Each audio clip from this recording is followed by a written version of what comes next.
Hello guys, welcome to our YouTube channel, and today we are going to learn how to find all messages from a person on Telegram group chat. So let's get started. So if you find all messages from a person on a group chat on your Telegram application, then what you can do is just simply open up your Telegram and then select a group.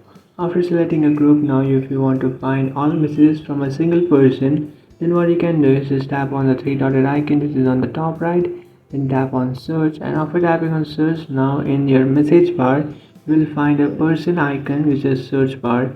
So just tap on that, and after tapping on that option, now you will find the following members in your group. So if you have too many members in your group, then what you can do is just simply search for that specific member by the name. So just type in the person's name and then select that person, and after doing that, now you will find the following messages from that person. So in the right side of your screen you will find a up arrow and a down arrow, and after tapping on those arrows you can scroll through the following messages from that person.